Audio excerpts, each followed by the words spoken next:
Il vincitore del Gran Premio di pittura, Venezia 1964, è Robert Rauschenberg. In 1964, the young American painter Robert Rauschenberg was awarded the art world's most prestigious accolade, the grand prize at the Venice Biennale. It was a controversial choice, the first time an American had ever won the award. Modern American art was finally taken seriously by the Europeans. In the 1990 Biennale, Rauschenberg is back, this time as the invited guest of the Russians, showing alongside them in their pavilion. 26 years ago when I was here and got the grand prize and all that, the Biennale was described as like the Olympics. And so that everyone, all the nations, you know, would be separated and compete against each other. Now, I think that you can't have all the blue-eyed people in one pavilion and all the brown-eyed people in another pavilion and have anything that makes any international sense. So that idea of selectivity and nationalism is to be dissolved. You created an organization as well. Would you mind to comment on that? Oh, yeah, okay. It's called ROCI, named after my turtle. It's the Rauschenberg Overseas Cultural Interchange. It's designed for peace.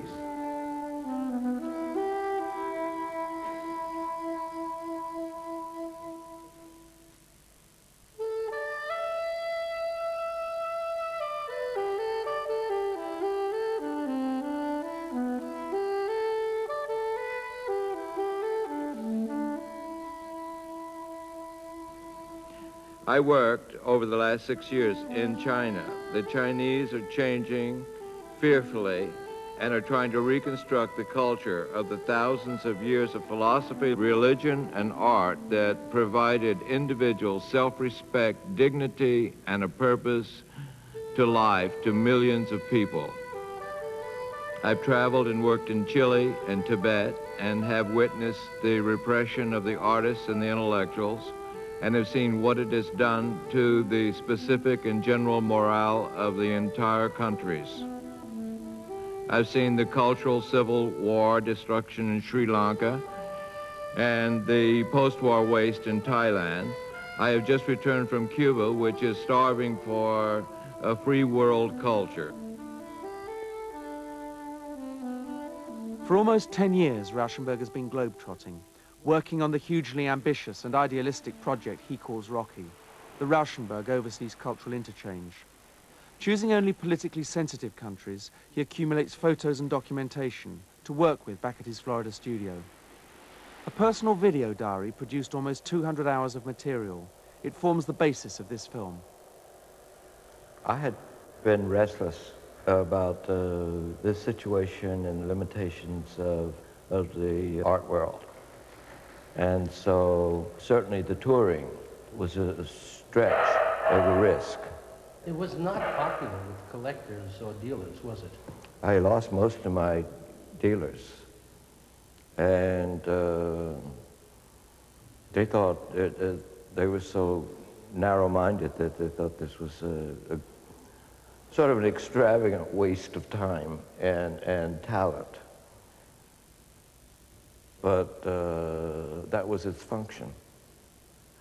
How best I could worldwidely waste my time and talent and money. But listen... We did all three very well, didn't we, Don? But it was for my own curiosity and being bored, thinking that art has so little to offer if it just goes from museums to museums.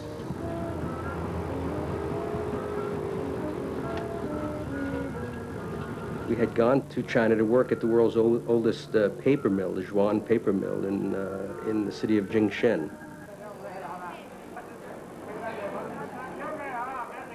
It was 82, what, just 6 years, or less than 6 years after the Cultural Revolution had ended, and it wasn't that fashionable a place to go to yet.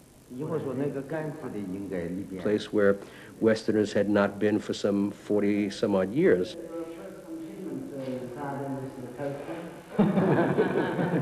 Bob just seemed to learn so much about the Chinese at that time, which he found appalling. I mean, for example, people needed passes to visit relatives 25 miles away. And I think what disturbed them more at that time, they seemed to not even have the curiosity to find out what was going on in the neighboring town.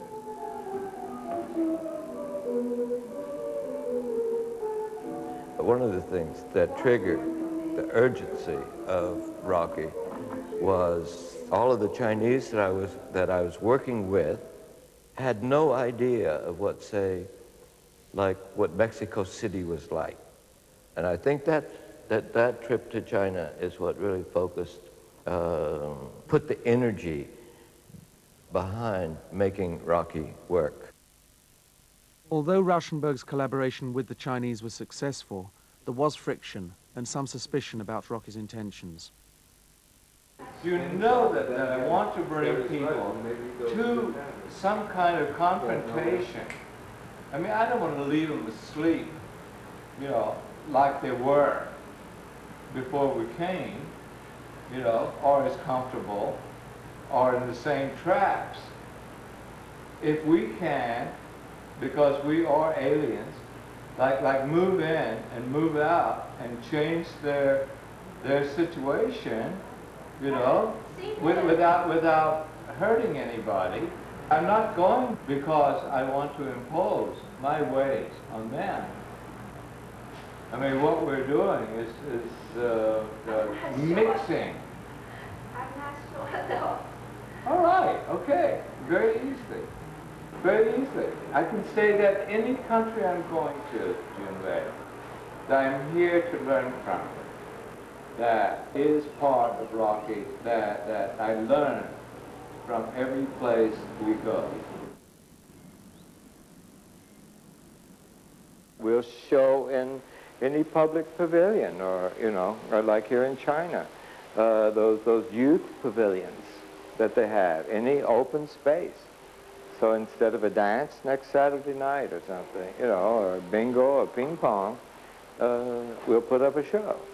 We've got to be ready to go at any time in any situation. Rauschenberg's career was forged in the New York of the 50s and 60s. Abstract expressionism had become the new orthodoxy, and Rauschenberg and his contemporaries reacted against its limitations as they saw it. He set about experimenting with materials, creating a new language of collage, juxtaposing unlikely images drawn from the popular press of the day. Discarded consumer objects were salvaged, transformed, and given the status of an icon, redeemed in Rauschenberg's converted chapel studio in Soho. I may have said that painting relates as much to life as it does to art, or vice versa, but I don't think so. I said that you couldn't make either. And you had to work in that hole between. What is that space between? It's undefined. That makes the adventure of painting. He picked up on a lot of things which had been present in pre-war European art, and he had to reinvent it, as it were, in terms of his own experiences. And his own experiences had to do with being American. They had to do with a particular kind of American scale, particular kind of American materials, sign language, all that kind of thing, and also directly with that heritage that came from abstract expressionism, the splashy paint, the sense of gesture and all that, which you can see him struggling with and thinking about in the early work. He loosened things up. He gave the impression that you could make art out of anything, under any circumstances, anywhere. You could make it out of a boiler, you could make it out of a stuffed goat, you could make it out of film, videotape, scraps of paper, you could make it out of somebody on roller skates, anything that you wanted.